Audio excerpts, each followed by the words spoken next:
É uma alegria estar mais uma vez aqui, né, nesse congresso em especial, porque, para mim, isso representa muito na minha trajetória de vida, que, como o Valdir falou, a gente tem uma longa data, uma longa jornada com a Rádio Transmundial. Comecei na Transmundial em 2011, então já é um tempinho considerável aí que a gente está trabalhando na Rádio Transmundial. E em 2011 eu comecei trabalhando com o André na produção, revisão de programas, conteúdos ali produzidos pelos produtores da rádio, que eles entenderam que precisava de uma revisão bíblica, teológica, assim por diante. Então, foi assim a minha entrada na Rádio Transmundial. Dali pouco tempo, eu comecei a participar de algumas coisas na programação, de alguma entrevista, de algum programa. Fizemos um teste que foi o Entendendo a Bíblia com o Itamir Neves, um programa que ficou no ar muito tempo. Eu fiz a gravação desse programa com o Itamir Neves. Deve ter ficado horroroso, porque eles gravaram o programa tudo de novo agora, o André, o Itamir e a Renata Burjato, né? Mas, ok, eu estava começando, não era lá essas coisas, então eu entendo por que eles arrancaram o meu programa fora e fizeram um outro, né? Mas, brincadeiras à parte, a gente começou, então, a ter um pouco mais de liberdade para a gente criar novos programas, sugerir coisas novas. Foi daí que vieram outros programas, né, como O Espelho na Janela, Caminhos da Verdade, a Didática foi o programa que aí depois a gente substituiu pelo Deus na Vida, que com uma cara nova, um jeito novo, né? E outros projetos paralelos que foram surgindo ao longo desses anos. A coordenação editorial, eu fui coordenador editorial da rádio por muitos anos, depois eu deixei por conta de outras atividades, e nesse ano voltei para essa área também de coordenação editorial, né? Como o Valdir falou, eu sou pastor da Igreja Batista Água Viva, na cidade de Vinhedo, estou lá há 11 anos nessa igreja, sou um dos pastores da igreja, na verdade, eu sou pastor responsável pela área de educação cristã da igreja, porque o meu ministério, o dom que Deus me deu, o chamado que Ele me deu, é mais voltado para a área do ensino. Então, a minha maior experiência ministerial é como professor de teologia, o que eu faço há 21 anos. Né? Então, há 21 anos atuo na docência, em seminários e faculdades teológicas. Tem alguns luteranos aqui, não é? Levanta a mão, quem é luterano, por favor. Olha aí, agora foi assustador. Eu sabia que tinha, mas não sabia que era tanto. Meu Deus do céu. Porque eu fiz a minha graduação em teologia na Faculdade Teológica Batista de São Paulo, sou batista desde a minha infância, né, desde de família, né, de laços familiares ali. E depois eu fui fazer o meu mestrado e o meu doutorado na ESTE, na Escola Superior de Teologia, em São Leopoldo. Né? Então, ainda tenho vínculos com a ESTE, de cursos que eu ministro lá, projetos paralelos que eu tenho com algumas áreas, né, do ensino bíblico, da homilética e áreas assim. Então, ainda tenho alguns desses vínculos. Aliás, daqui a pouco tempo vou estar de volta aqui, né, porque a gente vai dar um curso que tem um pé ali na ESTE, que é o Bibliologue, que é uma forma dramatizada de lermos a Bíblia em grupo, em conjunto. Né. Vou estar aqui com os alunos da FLT como co-trainer desse curso aqui. Então, isso é um pouco da nossa jornada ministerial. Eu tenho 41 anos de idade, sou casado com a Milena há 19 anos, e eu sou pai do Caio, que tem 5 aninhos de idade, que eu já estou morrendo de saudade dele, não vejo a hora de voltar para casa para abraçar o menino. Vocês sabem que há uns anos atrás, Valdir, tinha um desses vídeos institucionais da rádio, que o pessoal apresentava nos eventos fora da rádio. Então, congresso, esse RTM na sua igreja, né? Você pode convidar a RTM para ir lá na sua igreja, e aí a gente faz toda a liturgia ali, né? A gente apresenta a rádio, leva músico para fazer o louvor, um pregador ou produtor da rádio faz a pregação e tal. Então é um evento diferente assim. Então esses eventos externos da igreja, sempre antes de subir a pessoa que ia pregar, passava esse vídeo. E aí o vídeo terminava assim, ó. E a Rádio Transmundial conta com pastores que o acompanham e seguem no seu ministério itinerante. Pastores como Russell Shedd, Itamir Neves, Luiz Saião, entre outros. Aí eu me apresentava. Boa noite, gente, eu sou o entre outros. Aí eu fiquei conhecido por esse segundo nome de batismo, né? Israel Maizacorati, mas também conhecido como o entre outros da Rádio Transmundial. Acho que tá bom, né? Apresentou, né, gente? Então tá bom. Deixa eu só abrir minha água aqui, gente, senão depois eu não consigo abrir por causa do microfone. Espera aí.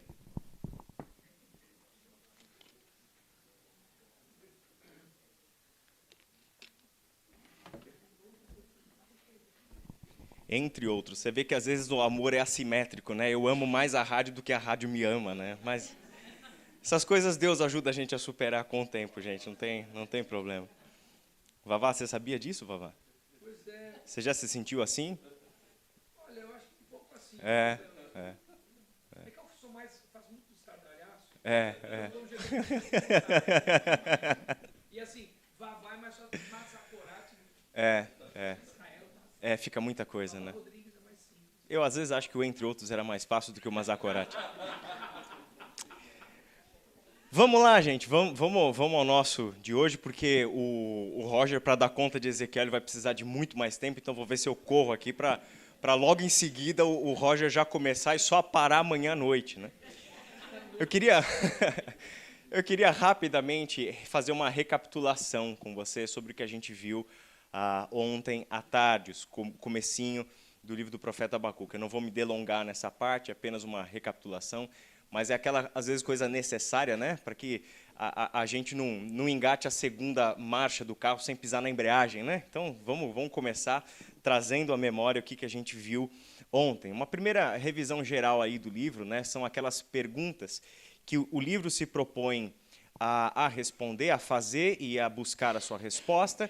E aqui eu estou introduzindo uma terceira. Depois de que a gente ouviu tudo o que o texto disse do primeiro versículo até o quinto versículo do capítulo 2, a gente pode introduzir essa terceira pergunta. Então, as duas perguntas que a gente viu no começo, o livro gira em torno de uma pergunta central: se, como e quando os ciclos de injustiça e violência serão quebrados, né? Então, uma pergunta central: como é que isso vai funcionar? Um dia a injustiça e a maldade, a violência, a morte terá fim? Um dia haverá paz e a guerra cessará e viveremos de fato em paz, né? Isso um dia vai acontecer, e isso se desdobra em outras perguntas. Como, então, isso vai acontecer? Porque a gente não está vendo nenhuma boa esperança. Abacuque está na iminência de ver mais desgraça, né? Então, como isso vai acontecer e quando isso vai acontecer? O que se desdobra na segunda, né? O que produz a segunda pergunta, que é como podemos interpretar a perpetuação do mal e qual é o nosso papel nisso? Diante de toda esta maldade persistente no mundo, a injustiça que parece impune, o ímpio que parece prosperar e o justo, né, viver ali na escassez, na dúvida, na insegurança, na privação da liberdade, quando é que isso vai, de fato, ter um fim? Quando que isso vai se encerrar? Mas aí a grande pergunta: como é que a gente lida com isso, uma vez que a gente crê num Deus justo? E aí é uma questão mais interior e de fé. O que a gente conhece sobre Deus, às vezes, nos leva a ter uma expectativa da ação de Deus no mundo, na ação de Deus na vida, e essa expectativa, às vezes, não é correspondida. Isso nos leva a uma indagação, isso nos leva a um problema interior, que é essa crise de fé, né? E a outra coisa, onde a gente se insere nessa história? Qual é o papel nisso? O que Deus espera que a gente faça? Porque, como seres humanos, a gente não quer só pensar nas coisas, a gente quer fazer coisas, a gente quer agir de alguma forma, né? Então, qual é a maneira sábia, a maneira correta para entrarmos nessa história e assumirmos o papel que Deus quer que assumamos nessa história? E essas duas perguntas, agora, a gente pode acrescentar uma outra. Como podemos entender a justiça de Deus em meio a tudo isso e o que podemos esperar dele? A pergunta que o Clayton traz, quando traz ali o estudo do livro de Jonas, você pode perceber que é na mesma dimensão. A dúvida que está pairando em toda a narrativa de Jonas é como é que eu consigo, de alguma maneira, equilibrar ou fazer com que estas duas características de Deus não sejam excludentes. Por um lado, ele é um Deus justo, e por ser justo, ele precisa executar o juízo sobre a injustiça e a maldade. Então tem uma lógica o raciocínio de Jonas. Para Jonas, é justo que Deus traga, sim, a punição e a destruição a Nínive e a Assíria por todos os males grotescos, brutais, que eles causaram com outros povos e com o próprio povo de Deus. Então é justo que isso faça. Só que, ao mesmo tempo, Deus é misericordioso, compassivo, amor leal, perdoador. Então, como é que a gente equaciona isso? Como é que a gente equilibra estas duas características existentes em Deus? Essa é uma pergunta que o livro de Jonas está buscando também dialogar e refletir. Então, como nós entendemos essa justiça de Deus e, em meio a tudo isso, qual pode ser a nossa expectativa real agora, né? Não apenas idealizada de acordo com o que a gente pensa que Deus deveria fazer, mas entendendo a justiça de Deus, o que de fato nós podemos esperar dele.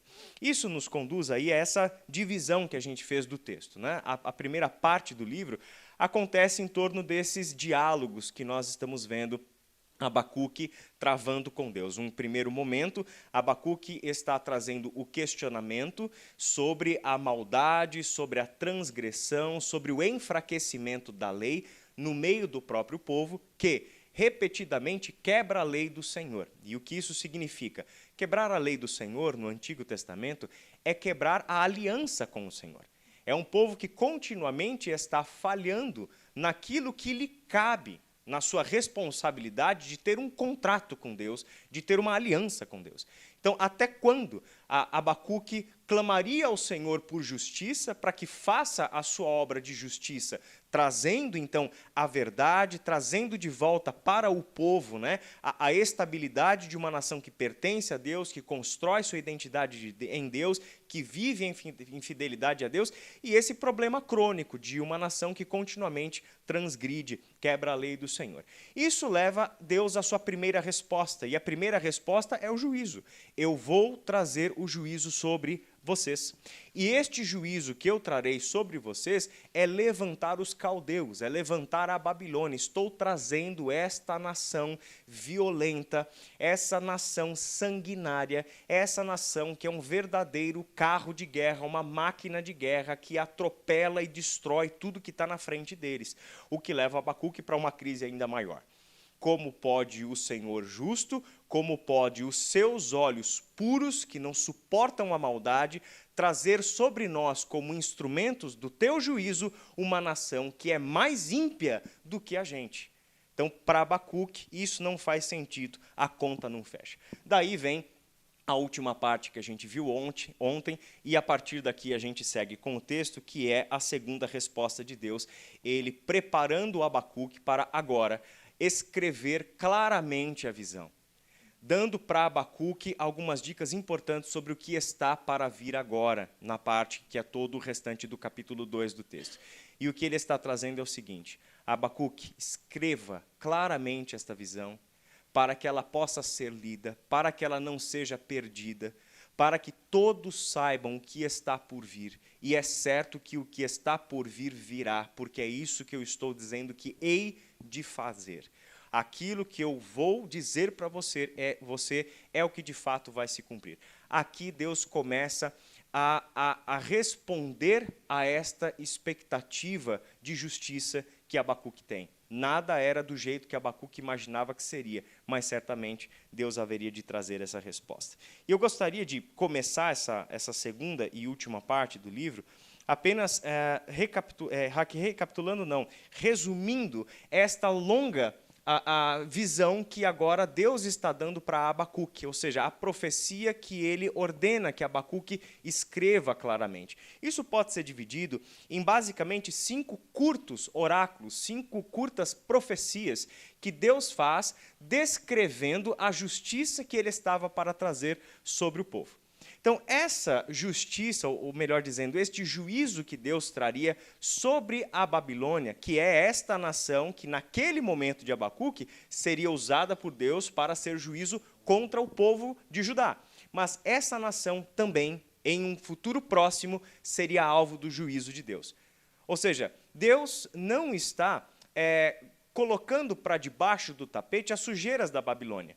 Usar a maldade da Babilônia para exercer juízo sobre o seu próprio povo, não é que Deus está fazendo vistas grossas à maldade da Babilônia, à impiedade da Babilônia, mas isso cumpre um propósito soberano, superior a nosso discernimento, superior à nossa capacidade humana de vivenciar essas coisas no próprio tempo. E este Deus agora começa a dizer o seguinte: são 5 juízos e a gente vai olhar rapidamente para cada um deles. O saqueador será saqueado, o conquistador será conquistado, o construtor sanguinário será desfeito, o sem vergonha será envergonhado e o idólatra será silenciado. Então, aqui ele faz algo muito interessante, porque vocês vão lembrar comigo que quando Deus traz para Abacuque aquela descrição da Babilônia, ele dramatiza o negócio. Ele não simplesmente fala, estou enviando a Babilônia, mas ele descreve com palavras poéticas, com palavras assustadoras, horrorosas, o que representa o reino da Babilônia em guerra. Então, são palavras descritivas que aprofundam o drama de receber a Babilônia como um juízo de Deus sobre o seu povo. Agora, na visão, ele faz a mesma coisa, mas descrevendo em detalhes, em aspectos diferentes da ação da impiedade, a retribuição do Senhor a cada tipo, a cada forma de mal que a Babilônia trazia. Agora, também Deus é dramático, descritivo, poético, imaginativo, para mostrar a extensão do juízo dele sobre também esta nação impiedosa. Vamos recapitular? Pegando aí a fala de Deus agora para Abacuque, desde o versículo 4. Eu acho que eu vou tentar trocar o meu adaptador aqui, porque eu vejo que ainda está fazendo esse piscar aqui, né? Só um minutinho, gente.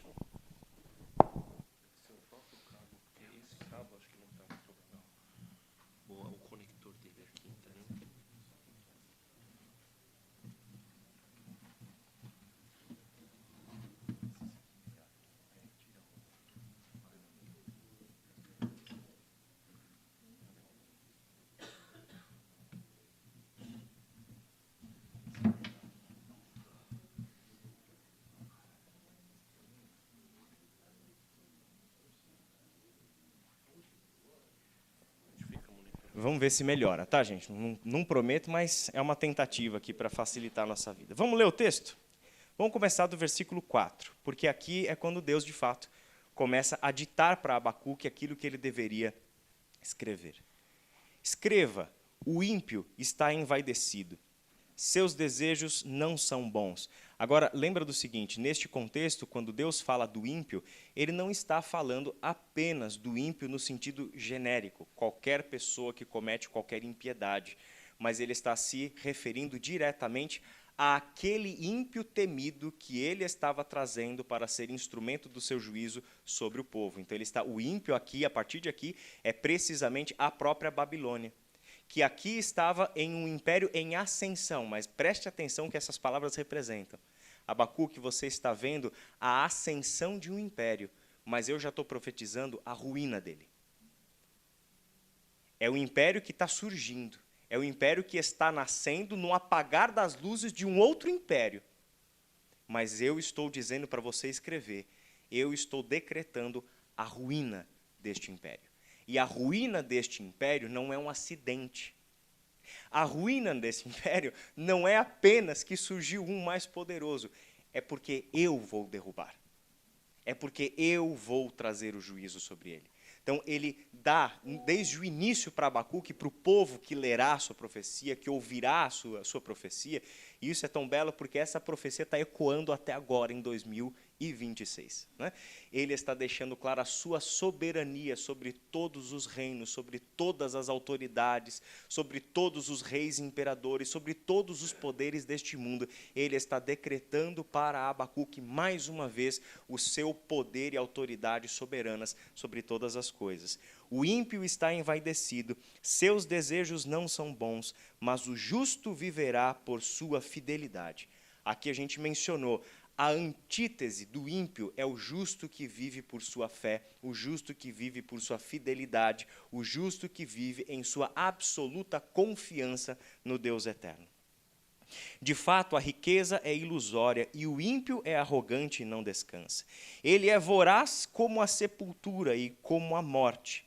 Nunca se satisfaz, apanha para si todas as nações e ajunta para si todos os povos. Todos estes povos um dia rirão dele, com canções de zombaria e dirão: ai daquele que amontoa bens roubados e enriquece mediante extorsão. Você já viu isso acontecer em algum momento da história? Não, né? Isso é só lá no tempo de Abacuque, gente. Não tem nada a ver com história do Brasil, com história de Portugal, com história dos Estados Unidos. Tem nada, é só lá, né, gente? Ai daquele que amontoa bens roubados e enriquece mediante extorsão. Até quando isso continuará assim? Você percebe que agora é o próprio Deus quem introduz perguntas retóricas sobre aquela pergunta inicial. Se, como e quando esses ciclos de maldade, injustiça e destruição serão terminados, serão rompidos. Agora é o próprio Deus quem faz perguntas para si no contexto da revelação do seu juízo. Até quando isso continuará assim? Não se levantarão de repente os seus credores? Não se despertarão os que o fazem tremer? Agora você se tornará vítima deles, porque você saqueou muitas nações, todos os povos que restaram o saquearão, pois você derramou muito sangue e cometeu violência contra terras, cidades e seus habitantes. Oi. Tá pior ainda? É isso que a gente aprende com Abacuque, né, gente? O que tá ruim, pior ainda, né? Você vê que isso aqui foi ensaiado, tá, gente? Isso aqui não foi... Vai lá, toca aí. Vamos fazer o seguinte, como talvez isso aqui talvez não vá melhorar tanto, abre a sua Bíblia e aí você vai acompanhando a leitura pela sua Bíblia aí mesmo, que aí a gente facilita para não ficar quebrando a leitura aqui, tá? É? Agora ele piscou. Do outro lado. Antes estava ruim, mas agora piorou. Aí. Então vamos lá, ó, vocês vão ver que ali na parte de cima está a referência. Então a gente está bem lendo na sequência do capítulo 12. A gente não vai pular nenhum versículo, a gente vai ler o livro inteiro. Então aqui a gente está lendo aí o texto projetado é do 6 ao 8. E aí a gente vai lendo na sequência aí do 9 em diante, tá? Então nesse ponto, o que ele está mostrando? Olha, qual é uma característica desta nação que está vindo? É uma nação saqueadora.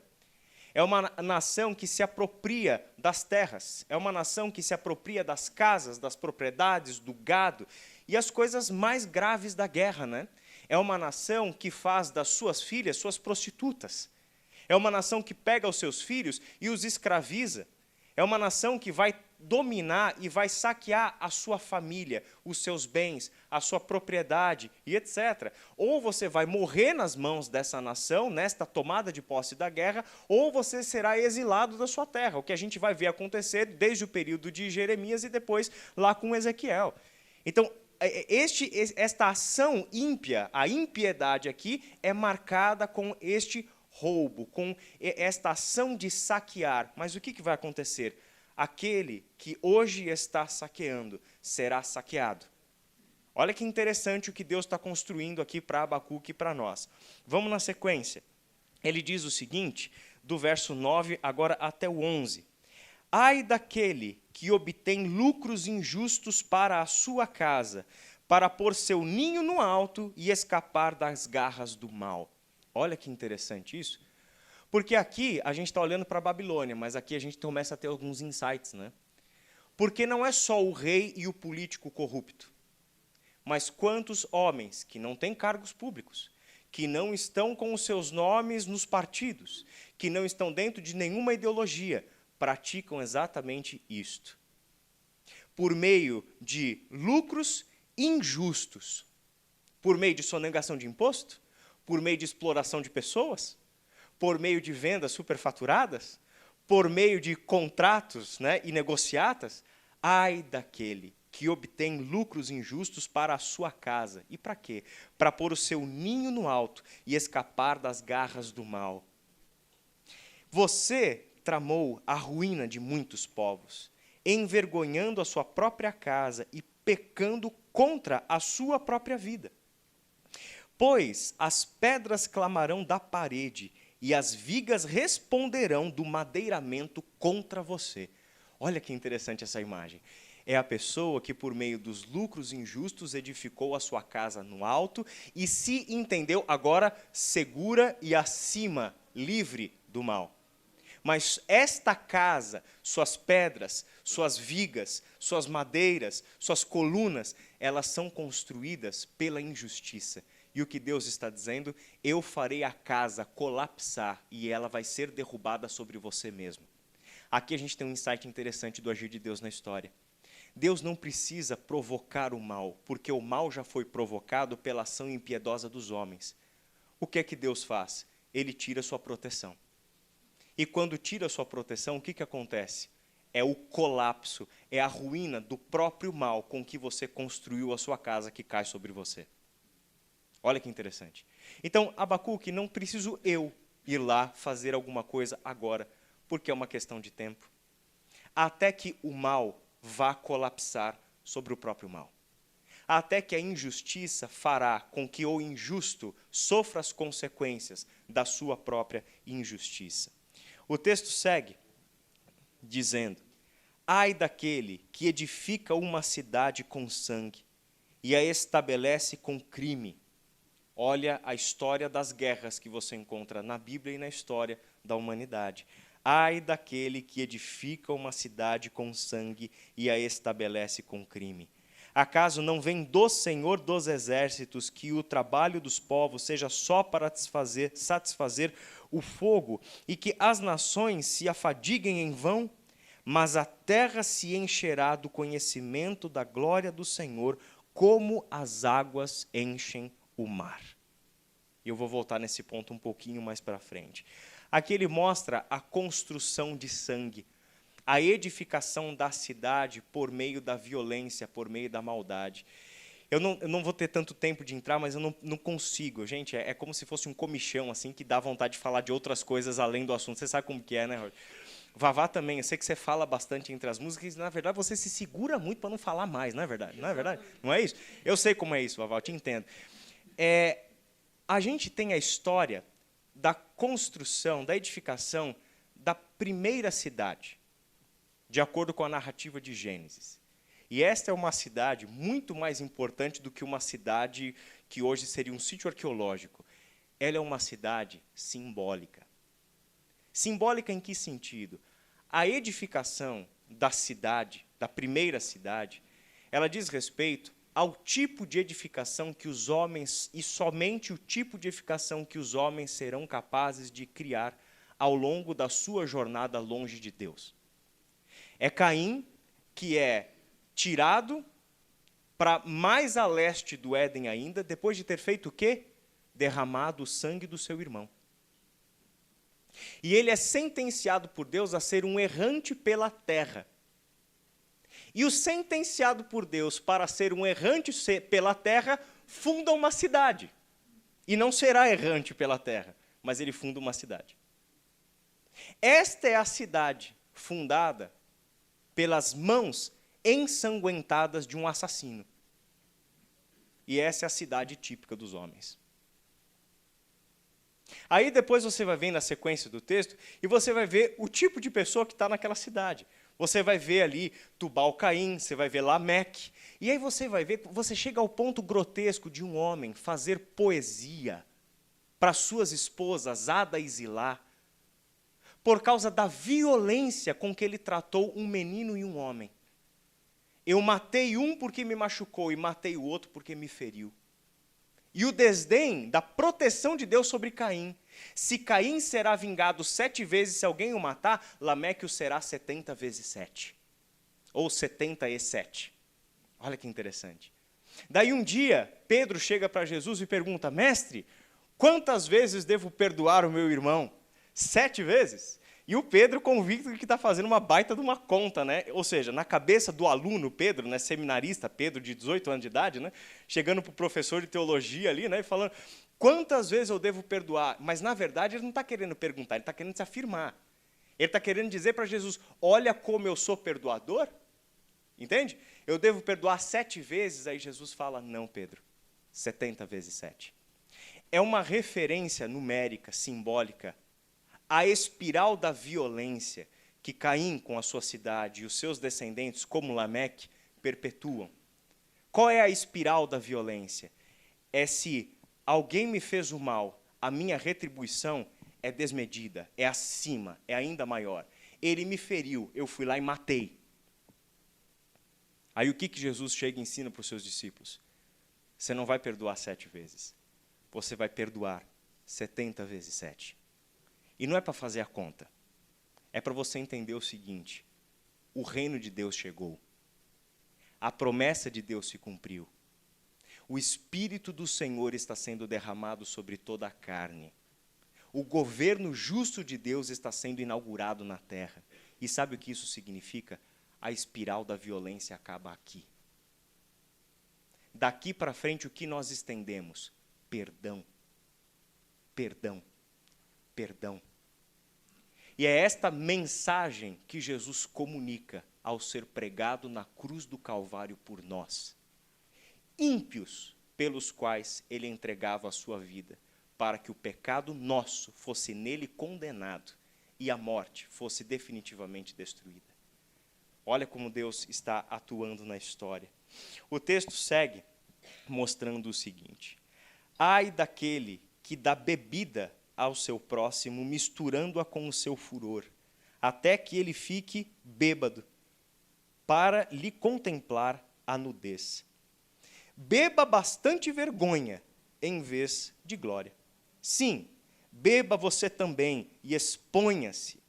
A taça da mão direita do Senhor é dada a você. Muita vergonha cobrirá a sua glória. Olha a retribuição do Senhor na medida em que a Babilônia executava o seu mal.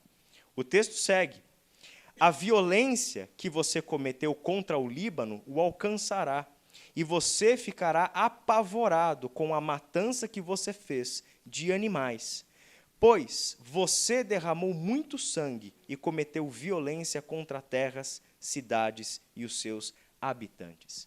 Deus trará a vergonha sobre aquele que envergonhou, e envergonhou fazendo deboche, com intenções particulares e escusas.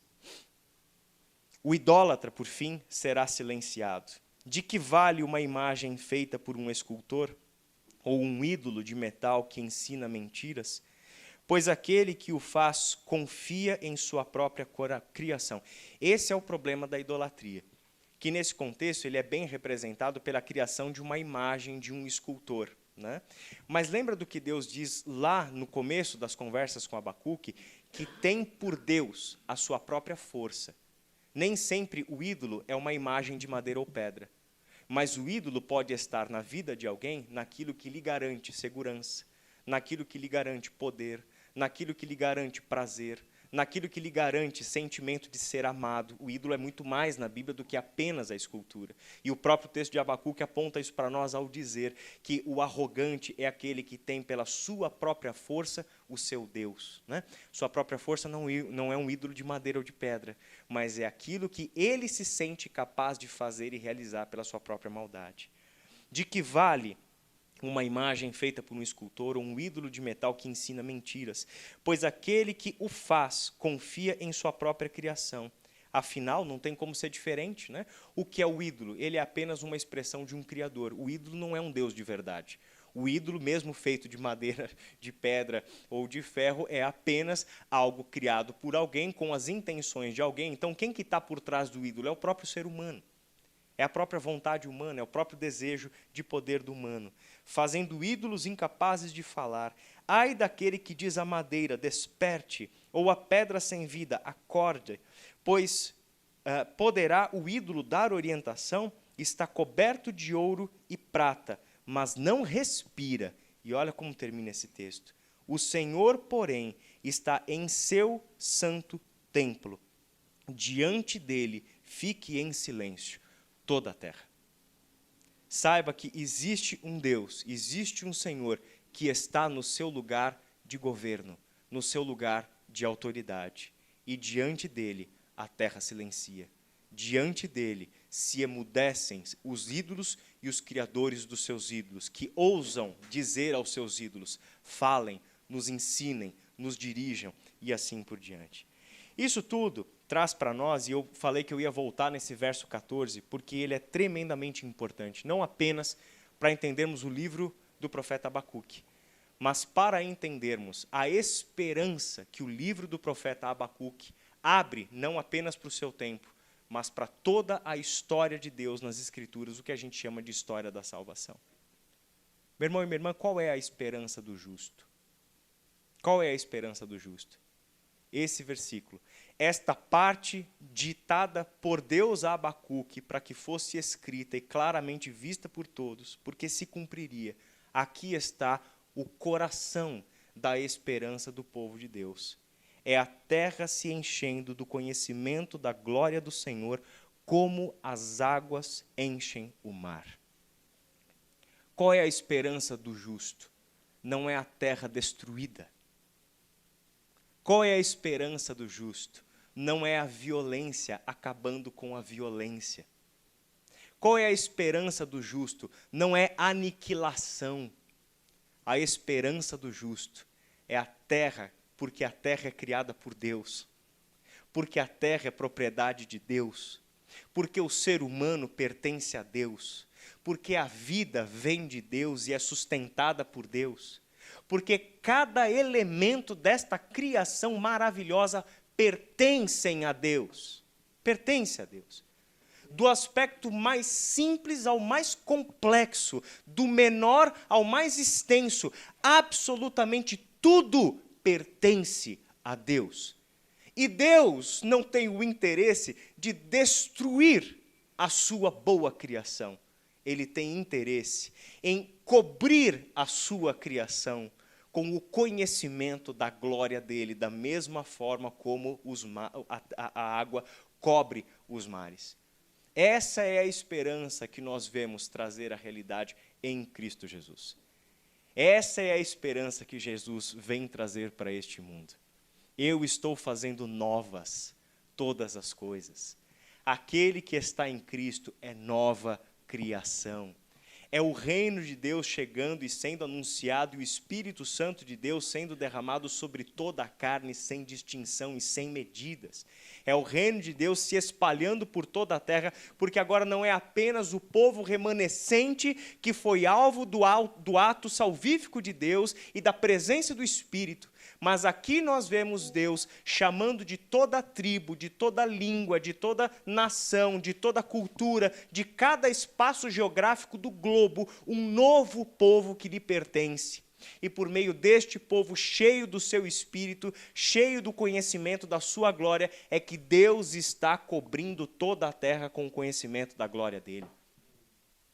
Essa é a esperança do justo. O justo não torce pela desgraça do ímpio. Esse é Jonas. Esse é Jonas. O justo torce e trabalha porque ele quer que o seu coração bata no ritmo do coração misericordioso do Eterno.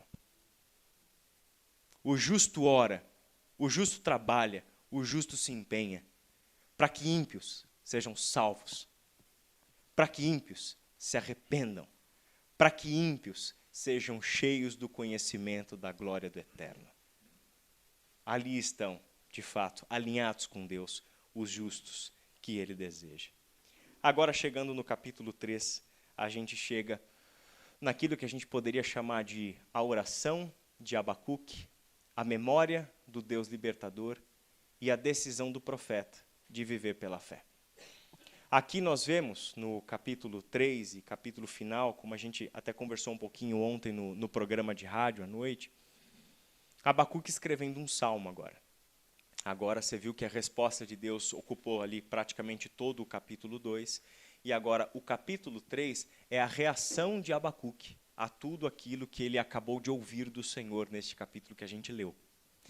E o que tem de interessante desde já nisso é que a reação de Abacuque é uma resposta em tom de oração, em tom de poesia, em tom de adoração.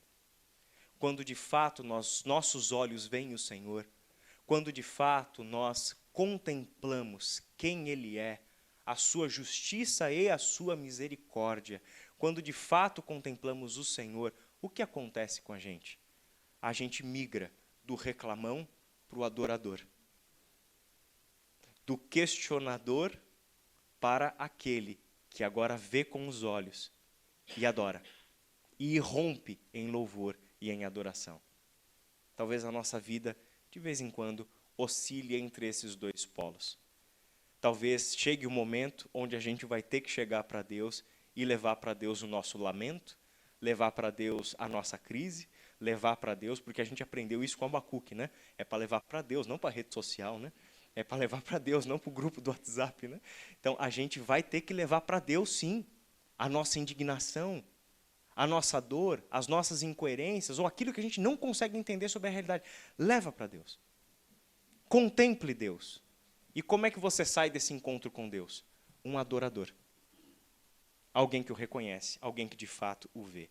A oração de Abacuque começa assim. Oração do profeta Abacuque. Uma confissão. Senhor, ouvi falar da tua fama. Tremo diante dos teus atos, Senhor. Realiza de novo, em nossa época, as mesmas obras. Faze-as conhecidas em nosso tempo. Em tua ira, lembra-te da misericórdia. Lembra-te da misericórdia em tua ira. Aqui a gente tem um coração de Abacuque já começando a se equacionar. As coisas estão começando a se encaixar, cada uma delas no seu devido lugar. Porque, vamos lá, é a oração que Abacuque está fazendo logo após de ter ouvido toda essa descrição do juízo de Deus sobre a Babilônia, sobre a impiedade, sobre a injustiça. E aí imagina que enquanto Abacuque está vendo, ouvindo e escrevendo aquelas palavras de Deus conforme o mandamento do Senhor, o que é que está vindo à memória de Abacuque? Espera aí, Deus já fez isso. Deus já fez isso. A justiça que eu espero dele, eu não estou esperando uma novidade, mas agora eu trago à minha memória que o Senhor já viveu situações assim com o seu povo. Que o seu povo já esteve nessa situação e que Deus agiu no tempo dele e da maneira dele. Ele começa a trazer a memória. Daí, o pedido dele em oração ao Senhor é esse: tremo diante dos teus atos, Senhor. Realiza novamente. Realiza de novo. Agora, entre nós, na nossa geração, no nosso tempo, as mesmas obras. Faze-as conhecidas em nosso tempo. Em tua ira, lembra-te da tua misericórdia. Porque aqui ele sabe que a ira do Senhor, que traz o juízo sobre a terra, é uma ira que parte do mesmo coração que também pulsa misericórdia. Aí ele faz uma oração totalmente coerente. Ao ser misericordioso, ele não deixou de manifestar a sua ira. Ao manifestar a sua ira, ele não deixa de ser misericordioso, porque é o mesmo Deus, é o mesmo coração. Assim, a gente pode agora olhar para o que Abacuque tem a dizer sobre a memória que ele traz do Deus libertador. Deus veio de Temã, o santo veio do monte Parã. Quem lê essas palavras iniciais da narrativa que agora Abacuque começa a fazer no seu salmo, traz imediatamente à memória a manifestação de Deus no Êxodo. Isso aqui é uma referência quase que direta a Deuteronômio, capítulo 22, se eu não me engano. Aqui é essa descrição da ação de Deus, e ele descreve Deus como se fosse o guerreiro poderoso, o guerreiro soberano, deixando o seu trono nos céus e vindo marchar sobre a terra para trazer o juízo.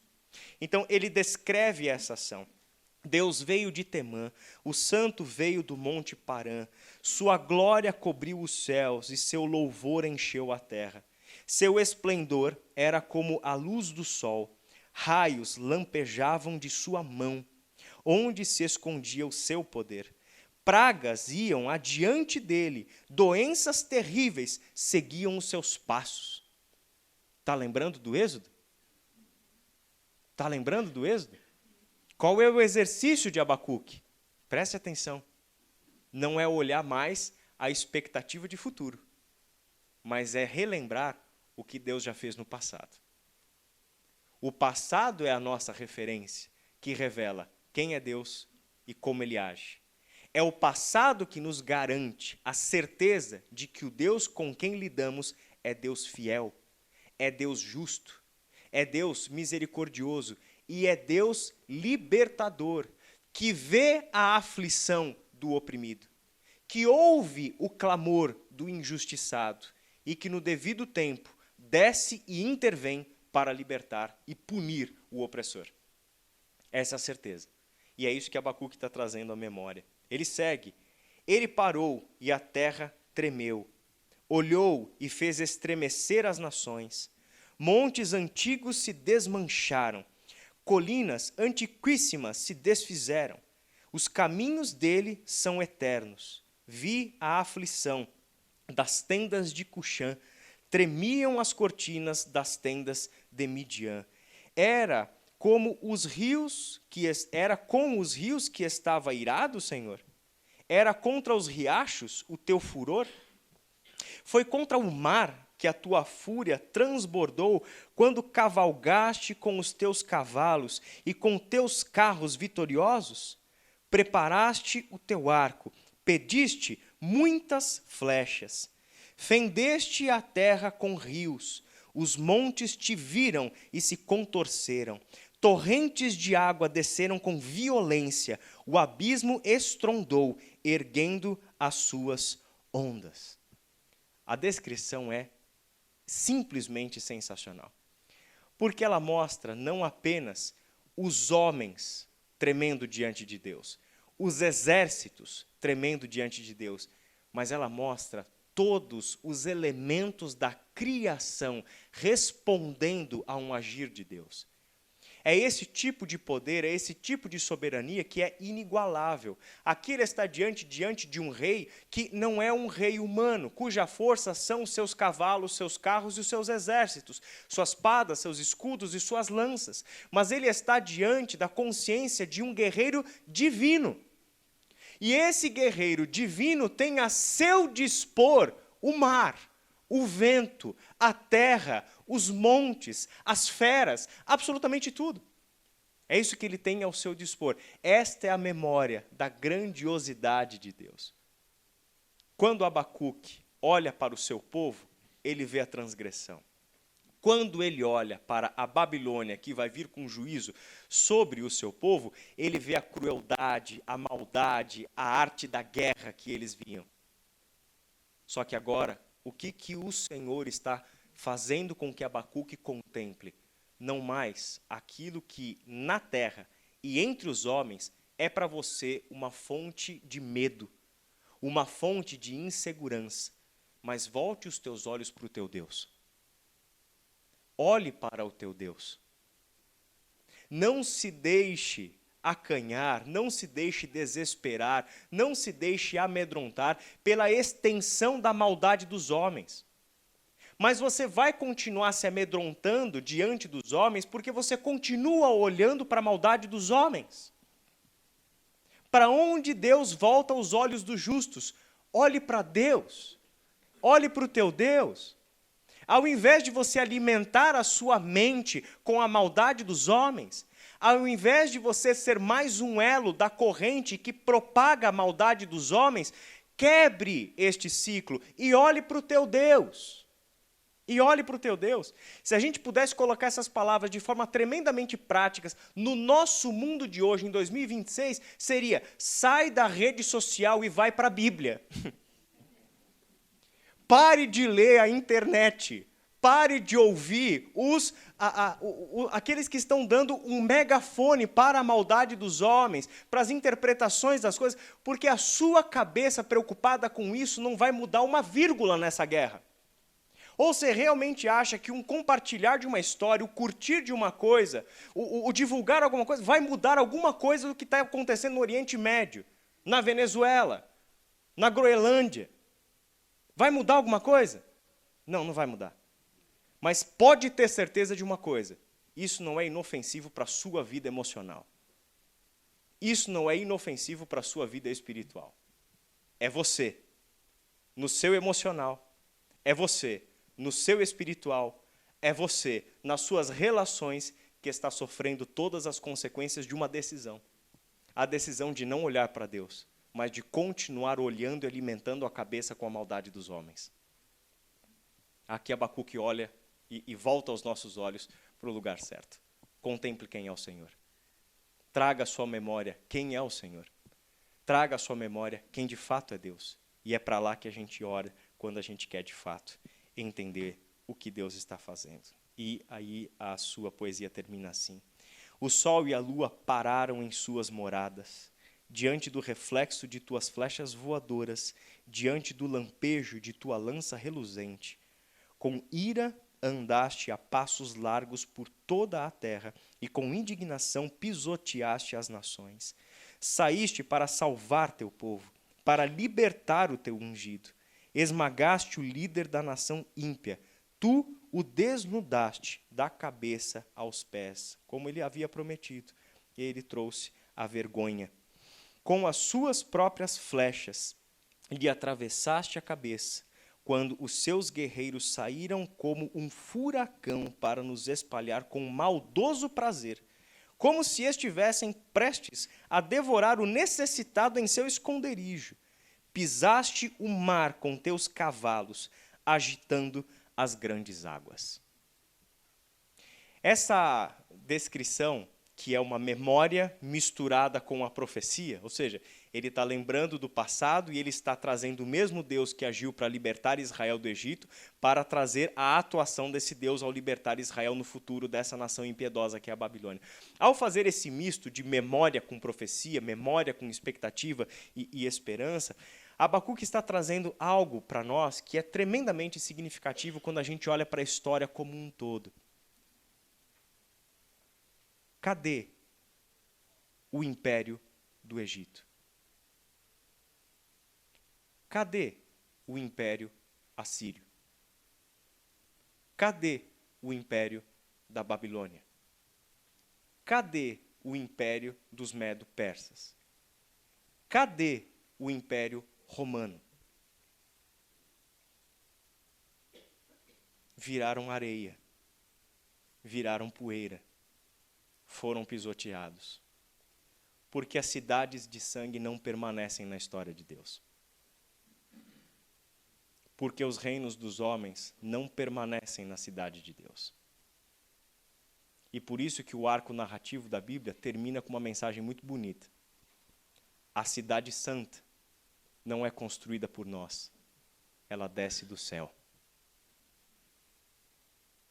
Não são as nossas mãos manchadas de sangue que trazem para a terra o governo justo de Deus, mas a intervenção misericordiosa dele no Messias, que veio ao mundo para trazer o seu reino de justiça e paz. E ele o faz sem derramar uma gota de sangue. Sabe por que ele não precisa derramar uma gota de sangue nessa guerra? Porque o sangue derramado foi o dele. É por isso em Apocalipse 19, quando você finalmente chega no momento apoteótico do livro do Apocalipse, que aí você fala, agora sim, Deus vai cavalgar dos céus, né? O Messias chega, o rei, no seu cavalo branco, agora ele vem para essa terra e agora ele acaba com tudo. Agora ele vai pegar toda essa maldade, todos esses ímpios e ele vai derrotar todo mundo, ele vai decapitar todo mundo, vai destroçar esse negócio, vai mostrar por que veio. E aí tem algo interessante no capítulo 19. O homem que monta o cavalo branco com as suas vestes, que são brancas, mais alvas do que a neve, tem as suas vestes manchadas de sangue. O guerreiro divino de Deus, que o Apocalipse agora nos revela, é o guerreiro que não derrama sangue, porque o sangue que mancha suas vestes é o sangue dele próprio. É ele quem sangra para vencer a guerra.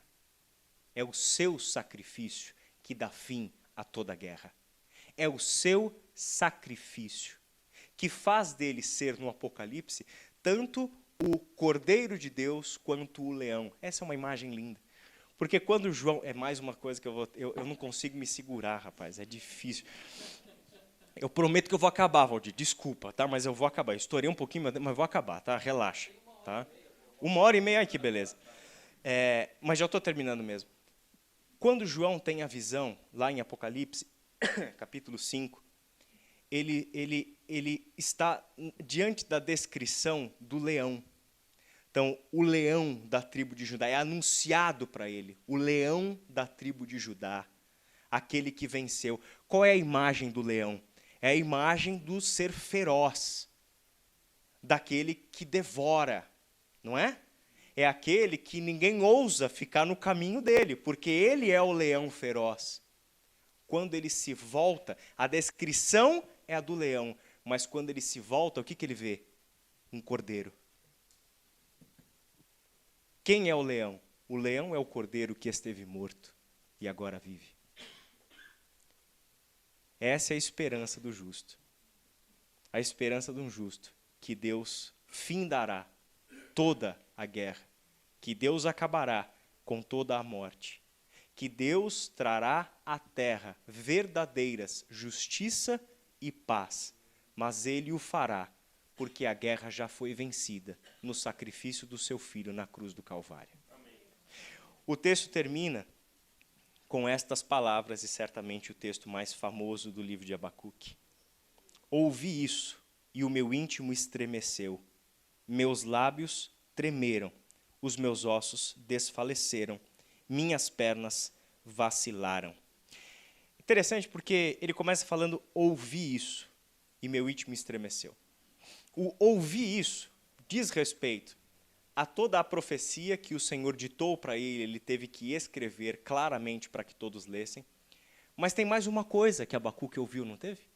O próprio salmo que ele acabou de cantar. Porque aquilo que ele acabou de cantar é a memória do Deus libertador. Então eu ouvi o que Deus prometeu que vai fazer, e eu ouvi o que eu lembrei, o que eu trouxe à minha memória como fonte da minha esperança. E diante disso, o meu íntimo estremeceu, meus lábios tremeram e os meus ossos desfaleceram. Minhas pernas vacilavam, tranquilo esperarei o dia da desgraça que virá sobre o povo que nos ataca.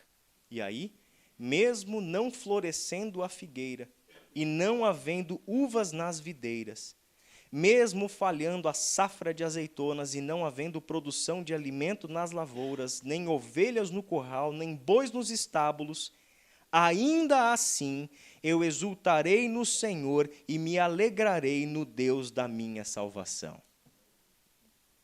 O mundo pode estar ruindo ao meu redor, mas absolutamente nada tirará mais de mim a confiança que está no Deus da minha salvação.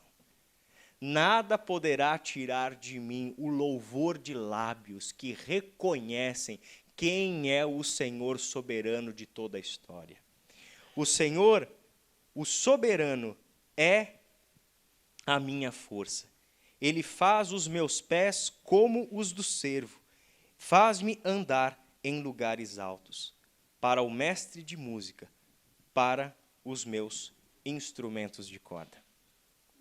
Escrevi isso, mandei para o pessoal do louvor, para o dirigente da música, falou, pode compor belas canções sobre isso, porque essa é a nossa esperança.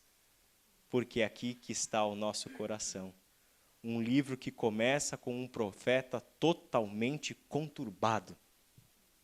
O livro que começa com um homem inquieto, irritado, indignado, perplexo.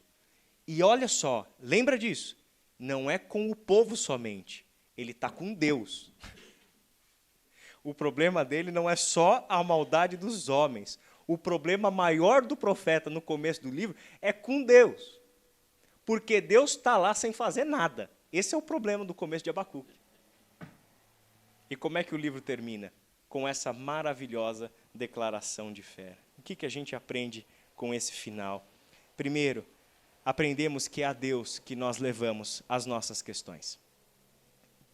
Aprendemos que a gente precisa recuperar a sabedoria bíblica dos nossos pais e mães da fé, que derramavam o coração na presença de Deus.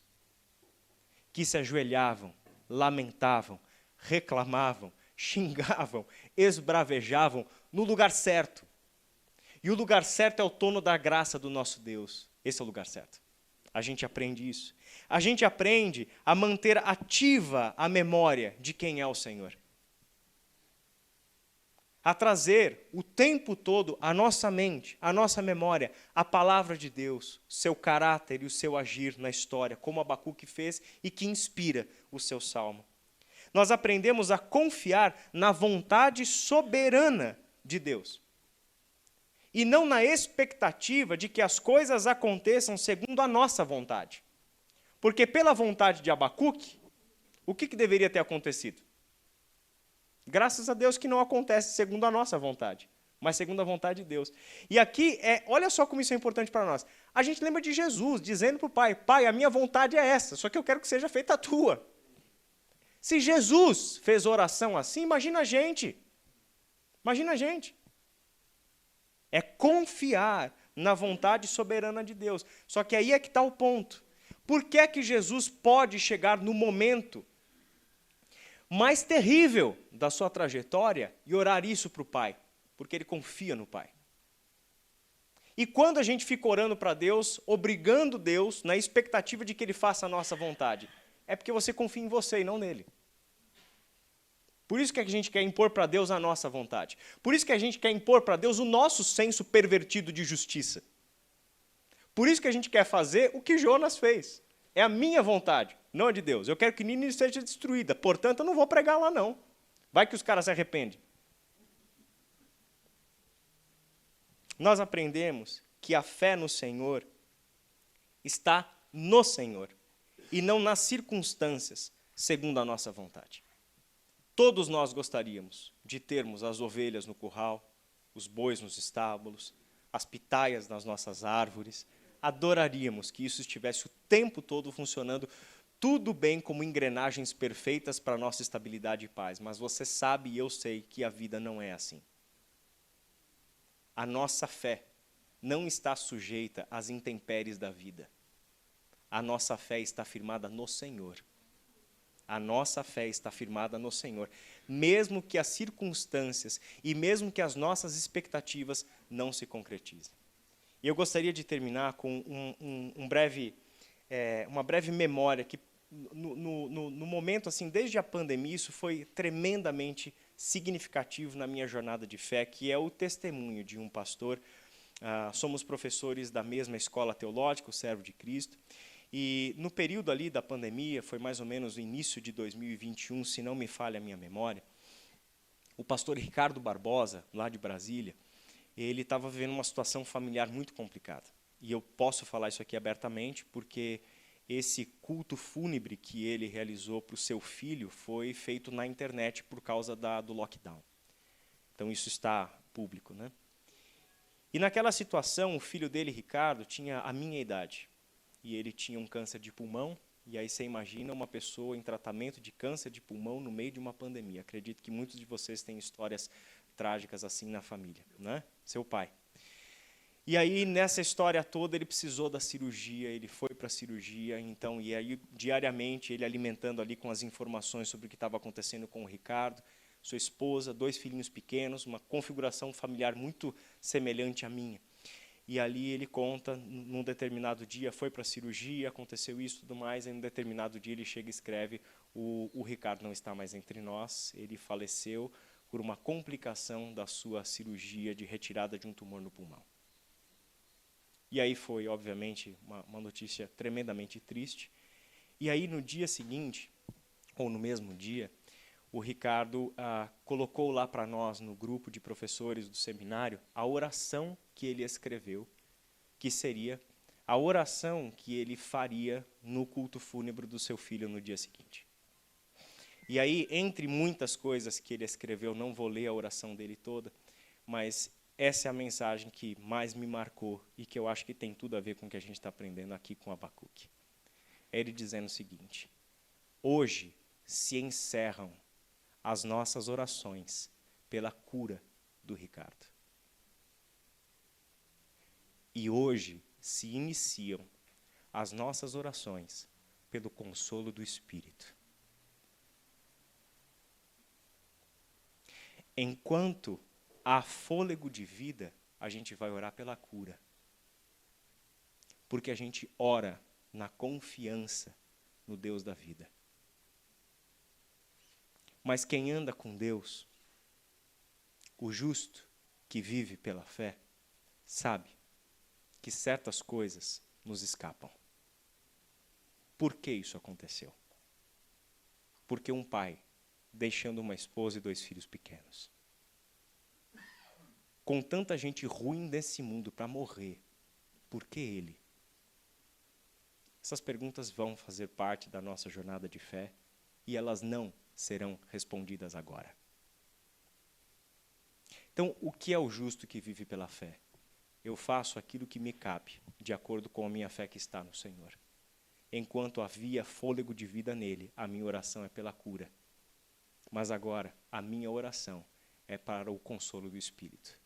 A confiança dele não está na resposta positiva da oração segundo a sua vontade, mas a confiança dele está no Senhor, que é o Senhor da vida, que continua sendo o Senhor do Ricardo, que continua sendo o Senhor que acolheu o Ricardo na sua glória, que continua sendo o Senhor que um dia reunirá essa família.